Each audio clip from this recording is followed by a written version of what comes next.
Game 1 of the Philadelphia Flyers versus the Carolina Hurricanes is officially in the books, and a lot went wrong for the Flyers.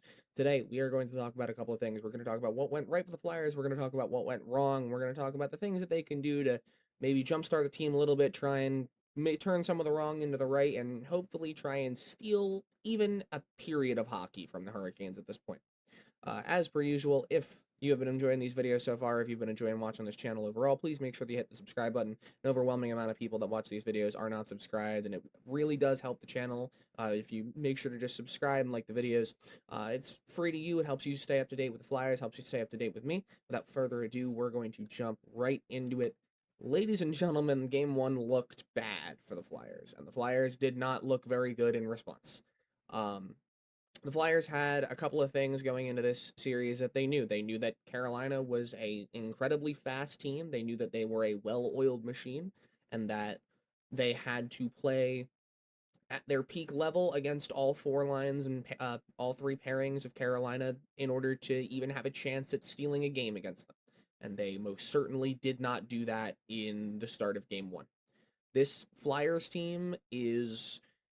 they are very stout defensively. However, you would not think that based on the score, and I think that the offensive issues are starting to rear their head right now, as it's been bad. But let's start with the good. The good can start out pretty simple. Rick Tocchett actually said that he thought that Denver Barcia was the best Flyer on the ice.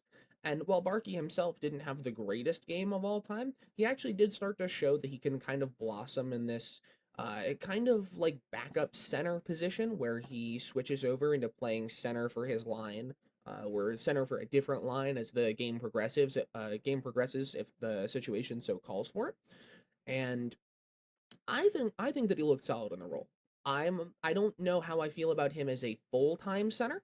I think that him playing full-time center is a little bit risky, considering that he is so unbelievably small and that he could just get like shoved around and bossed around, especially in the face-off circle, versus other bigger centers that play that throw the body around a little bit more, maybe go for tie-ups instead of clean wins on face-offs more often.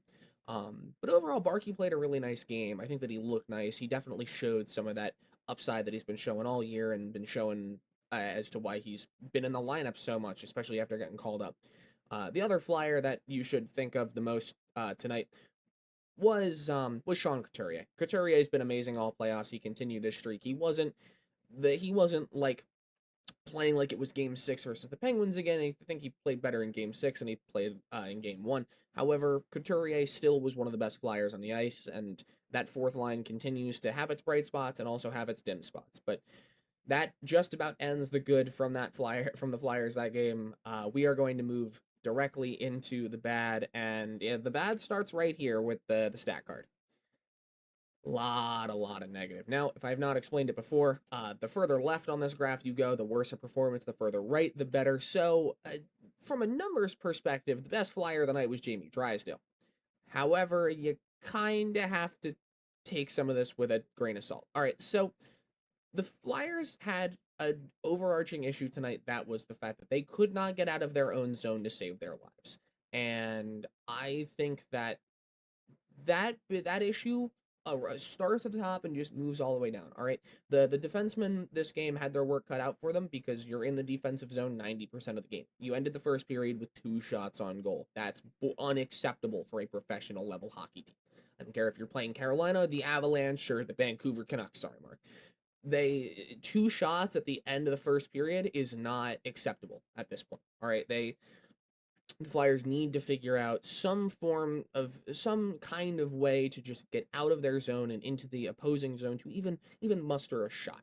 All right, it was a great tweet from Charlie O'Connor that I had mentioned for the first period specifically about controlled possession entries into the offensive zone, and the Flyers had almost none. They had 5 total entries with possession into the zone, and of these 5 entries, they took shots on maybe 2 of them.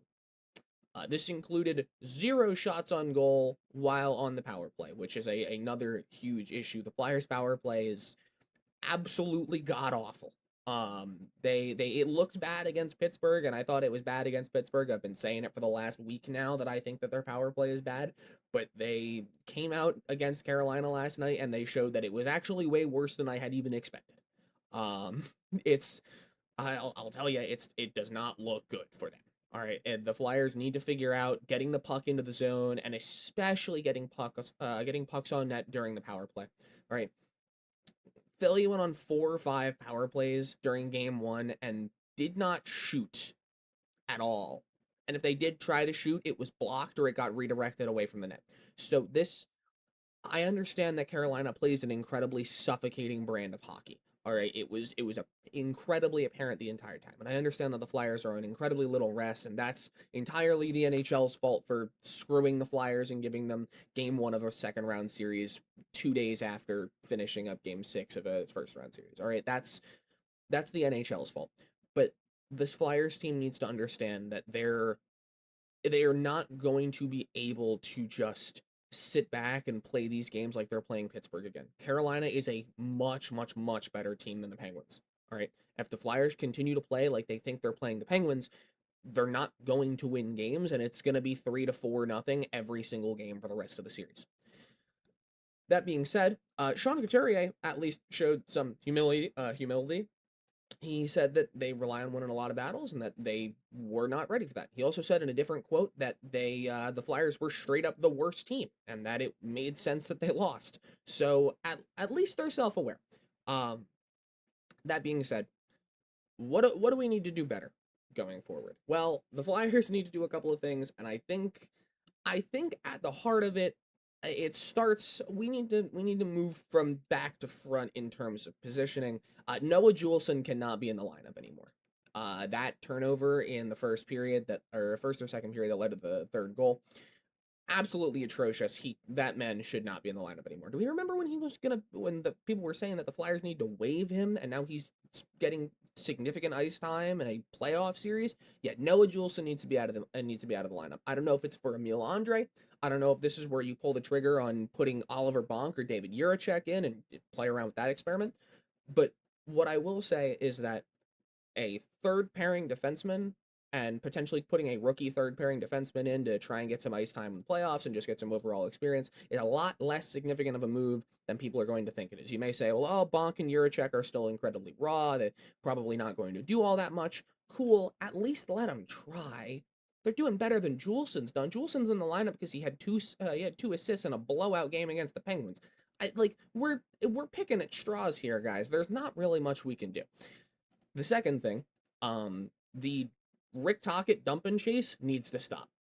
The Flyers have shown throughout these entire playoffs, not just this series, not just game one of this series, but throughout the playoffs against the Penguins too, that they cannot win races to the puck. This team is not fast, especially compared to Carolina. Carolina is a significantly faster team than the Flyers are, and the Flyers need to give up on the whole chip and chase thing because they're just not going to beat Carolina to the zone.